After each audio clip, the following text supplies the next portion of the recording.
Yeah, heads up, bitch. Bye, have a great time.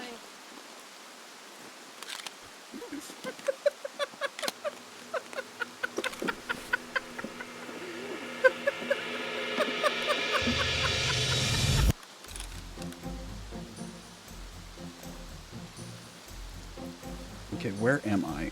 That's the question. Modding has ruined Escape from Tarkov for me. Maybe I should be a little bit more specific before the hate mobs bust down my door. Modding has ruined vanilla Escape from Tarkov for me, and it's not the first game that this particular situation has happened in. Basically any game with a healthy modding community has become bland and boring to me without a pile of sometimes lore accurate, sometimes most decidedly not, mods. I mean, there are some games where I have pumped so many mods into the game engine it literally begins to break under the stress of it all. I'm looking at you, XCOM 2, and I am so very sorry for what I have done to you. For example, one of my all-time favorite games, Fallout New Vegas, has been modded into oblivion, and anytime I boot it up on my Steam Deck and am forced to play it in its unmodified vanilla state, I can only manage about 20 minutes before the rush of dopamine bottoms out and I move on to something else.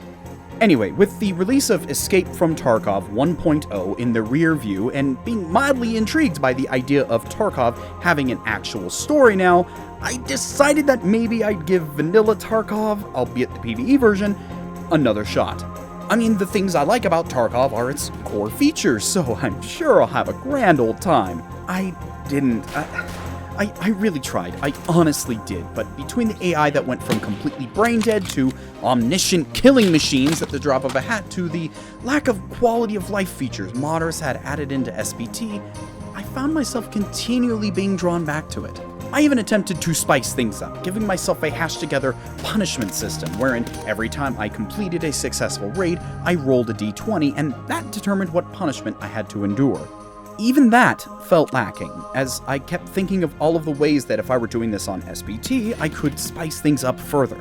After the 20th time the goons decided to ram the proverbial boot up my, at this point, very sore ass, I had a moment of profound clarity. Why am I playing this if I'm just miserable? Didn't I learn this lesson the first time? That clarity gave me the final kick in the pants I needed to pick SPT back up and get my install sorted.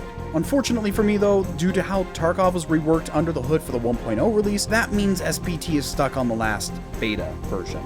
For me though, this isn't that huge of a deal. Most of the new stuff in 1.0 wasn't really grabbing me anyway, and stuff like weapons and gear have already been backported, so I made the switch. Gonna be some things to get.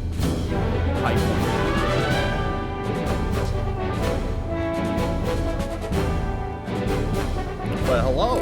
After reconstructing as much of my initial mod list for the now new SPT 4.0 release as I could, plus any new ones that tickled my fancy, it was now time to dive in. So for the uninitiated, what is a Zero to Hero run? A Zero to Hero run is starting the game with absolutely nothing in the stash, and with none of the bonuses from the addition of Tarkov you have. As far as I'm aware, in order to do something like this in the live version, you need to have a second account, unless you'll just have to accept that your stash will be bigger, you'll have the larger secure container, and you'll have the other intangible goodies as well. Which is how SPT makes starting these runs that much easier. When you create a profile for use in the game, it literally has a preset baked into the launcher that is a Zero to Hero start. No need to load in and delete everything by hand.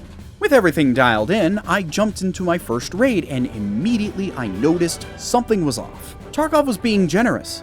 Really generous. Like, scarily generous. Each scav and PMC I killed were filled to the brim. What have I done? What have I done? Yeah, that's not normal. There is just too much loot. Alright, I'm just getting out. I'm not even gonna try anymore. I then recalled a mod that I had downloaded that buffed the loot tables. I didn't expect it to buff it that much, so I decided to just remove it. Alright, round 2. The first big goal on this playthrough is to reach level 15 and unlock the flea market. The flea market in Tarkov is a game changer. While traders will have a set inventory with set prices and even more locked behind reputation levels, the fleet has mostly everything on it. In the live version, Tarkov players list items themselves, pay a fee, and then when the other player buys their item, they get that money. There are some folks who literally just play the flea market all day, sniping items at a low price and selling them higher to make a profit. In SPT, from what I understand, the fleet is randomly generated.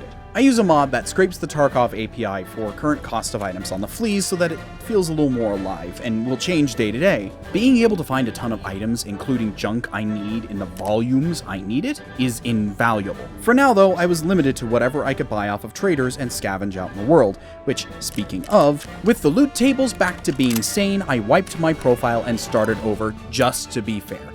Just me, my high point, and I against the world. It wouldn't be long before I encountered my first PMC. Bingo bongo. I had my first loadout. Things were going good. I was surviving. I had gotten some decent gear and weapons. I even completed some quests on Ground Zero. That was until I picked a fight with the wrong clankers. Oh, he's got me there. He's got me there. In my defense, I thought they were just your normal, run-of-the-mill scavs. My monitor is small, and even with the zoom, they all look the same. Until they started hucking Tarkov's entire inventory of grenades at me.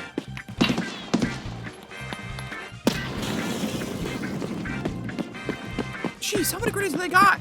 I, as a baby, had picked a fight with the Russian military. Ooh!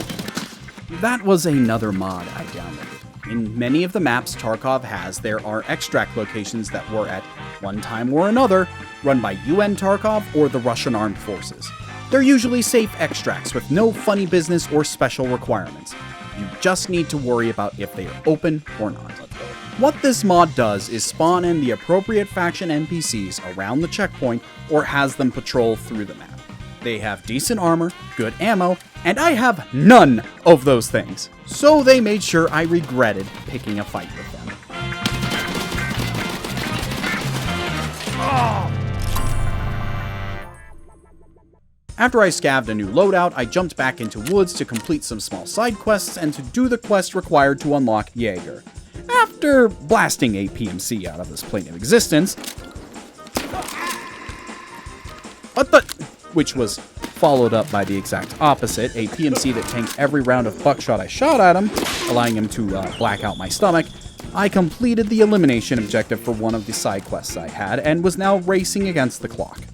In Tarkov, when your stomach gets blacked out, a term that refers to when all of the health from a body part is depleted, you immediately lose a big chunk of your energy and hydration, and the rate at which they deplete increases massively. In a raid, you can only fix a blacked out body part by using a CMS or serve kit to perform surgery, which then allows the section to be healed with traditional means to their new, reduced HP maximum.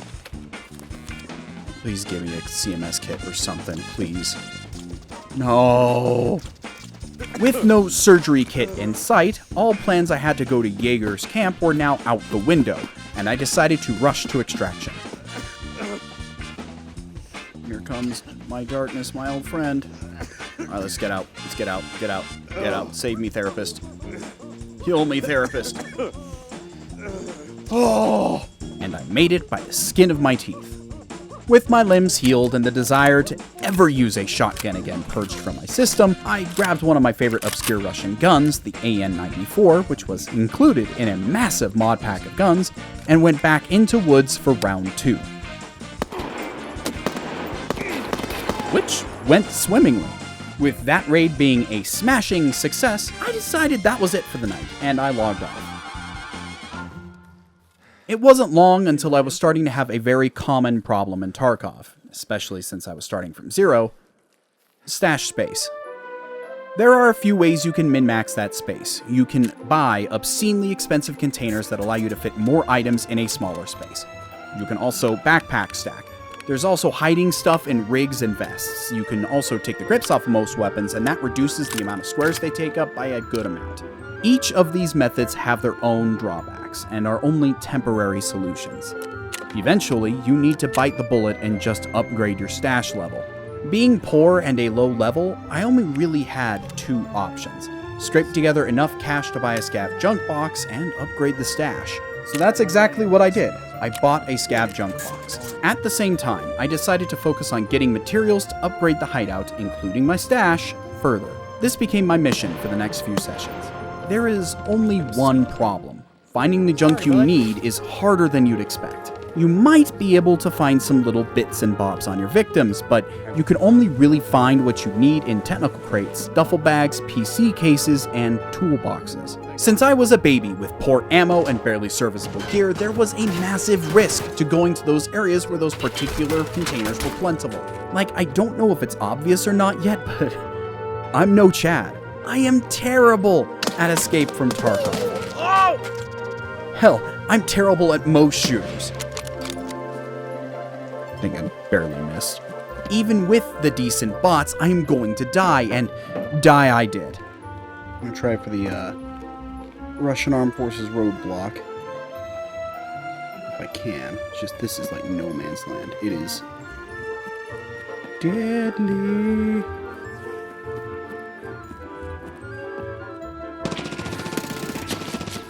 Like I said, it's deadly. Ugh! I attempted to get what I needed from Customs, but Customs had other plans. Thank goodness it's open. Or not.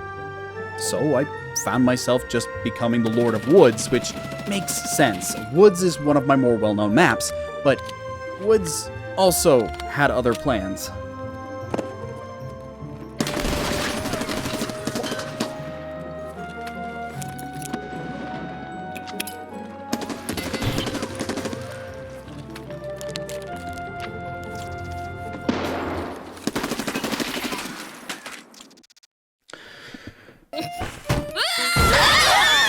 By this point, stash space wasn't as big of a problem anymore.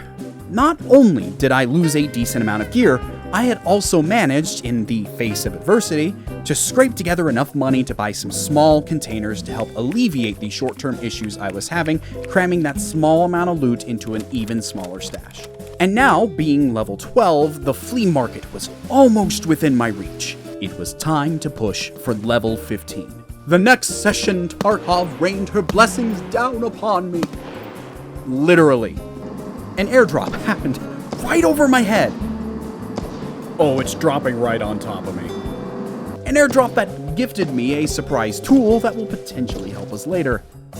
Alright, let's unpack this sucker and see what I got. Well then. Look, I'd love to take the RPD into every raid right now, but I do not have the rubles or rig space to feed that sucker. Around the same time, the Cultist Circle was finally done. The Cultist Circle is an enigma to me.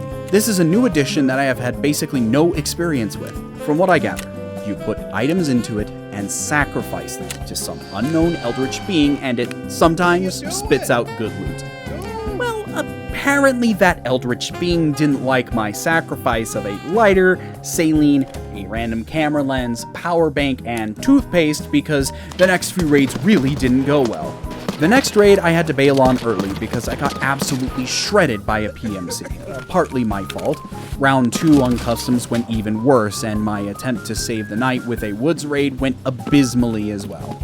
I really should have known better than to pick a fight with a 4-stack.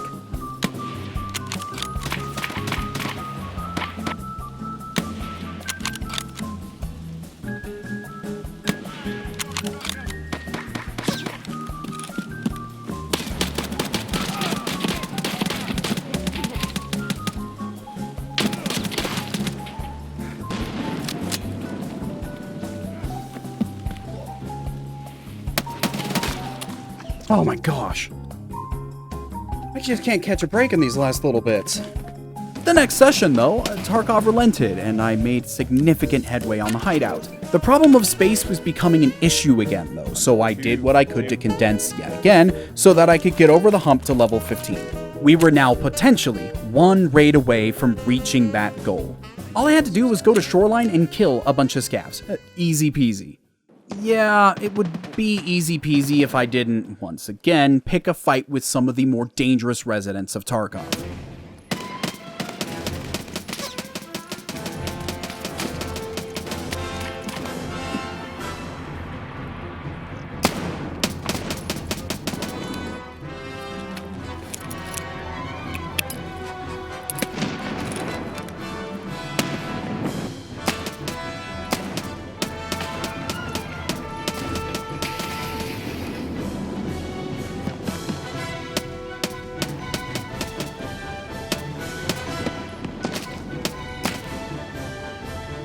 gosh.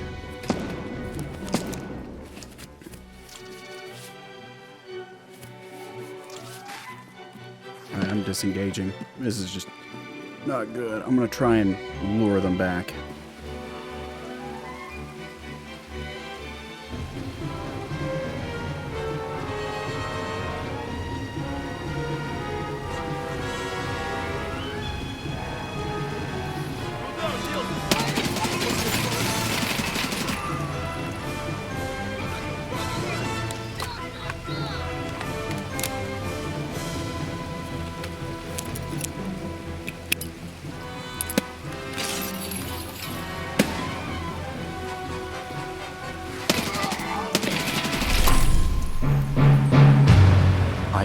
Did it. I somehow made it out alive. I picked a fight with Sanitar, a boss, and won! Maybe I'm not so bad at this game after all. That's when Tarkov decided to humble me. You see, someone else was after Sanitar, an even bigger fish. The Black Division. I'm gonna die. I'm gonna die. I'm so gonna die. Okay, so I don't know much about the whole Black Division lore. I just know they're scary. And I downloaded a mod that will randomly spawn them into raids so that they have more of a presence. And now they were here to make sure I didn't get away with stealing their kill. I attempted to fight back, but took one round that blacked out my stomach, which in turn dumped the last little energy I had following the Sanitar fight. And I knew today was the day I needed to take the advice of Joseph Joestar and run.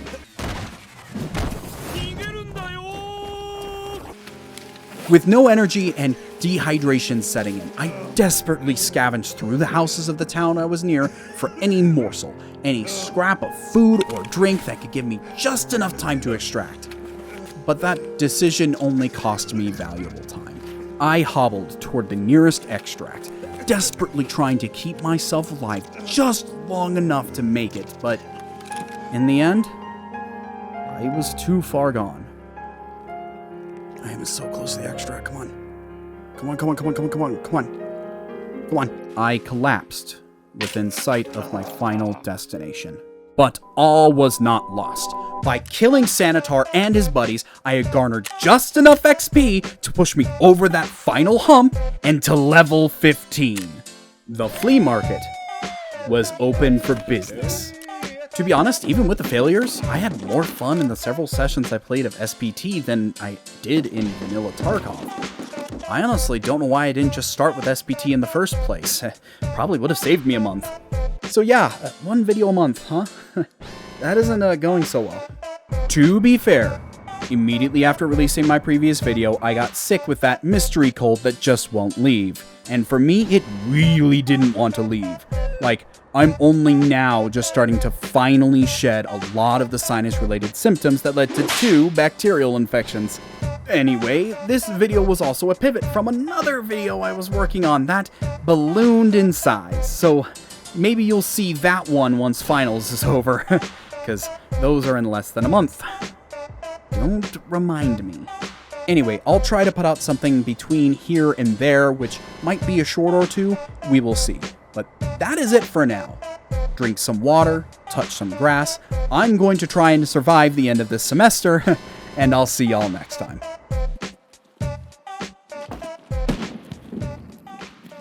I see the enemy. Now you don't.